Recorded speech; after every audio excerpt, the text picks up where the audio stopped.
The Lord is close to the broken heart and saves those who are crushed in spirit. There are wounds that don't bleed but hurt more than any physical blow. A home that collapsed, a word that should never have been spoken, a betrayal that left a permanent mark, and suddenly the soul feels trapped between sadness and disappointment. Maybe today you look at your family and say, there is no way back. But what seems impossible to you is exactly the place where God loves toward the impossible. Human relationships are fragile. Wounds accumulate quietly over the years. A silence that was never resolved, a resentment pushed deep inside, a mistake nobody wants to admit, a growing emotional distance that becomes normal. And then one day the home becomes cold, distant, or a battlefield where everyone protects themselves. Yet God still sees value where you only see ruins. He doesn't just restore houses, He restores hearts. The first step toward healing is not to ignore the wound, but to acknowledge it. Jesus didn't come for those who pretend to be fine, He came for those who admit they can't walk alone. Maybe today you need to say, Lord, I'm tired. I don't know how to forgive. I don't know how to continue. I don't know how to rebuild. And when you say that, God responds as He always has. My grace is sufficient for you.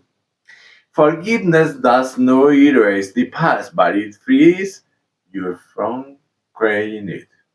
Bitterness changes you to pain. Forgiveness opens your heart so God can work. Restoration does not begin when the other person changes. It begins when God changes something inside you. He transformed the heart of the one who prays. Where there was pride, He plants humility. Where there was resentment, He plants mercy. Where there was pain, He places compassion. This is the kind of love that softens even the hardest heart. Your family may not return to what it once was, but God can make it stronger, healthier, and more sincere. He does not give back the past, He creates the future. He promises is still true. It will restore years of love to have eaten. Where showed there can be peace. Where there was betrayal, there can be trust. Where there was abandonment, there can be presence. Nothing is too broken for Christ to heal it. Today you can take three simple steps. First, pray for the one who hurt you. It may be painful, but that's where the miracle begins. Second, take a step forward, peace, even a small one, a message, an apology, a gesture. Third, place your family in God's hand. Don't try to be the Savior.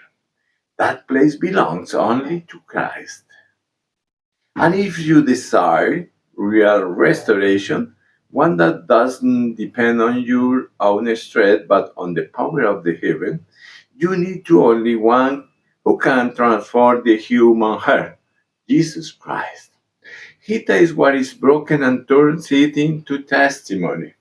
He takes ruin and turns it into a home. He takes pain and turns it into a purpose. If you want Jesus to heal your life and your family, pray like this: Lord Jesus, I need you. I give you my broken heart and my wounded family. Forgive me and heal what I cannot heal. Come into my life, restore my home, and change my heart. Make me anew, teach me to love as you love. In your name, Jesus, amen. Christ can rebuild what you cannot. And even if today you see only ruins, He is already preparing restoration. Where you see an ending, God sees a new beginning. Christ can rebuild what you cannot. And even if today you see only ruins, He is already preparing restoration.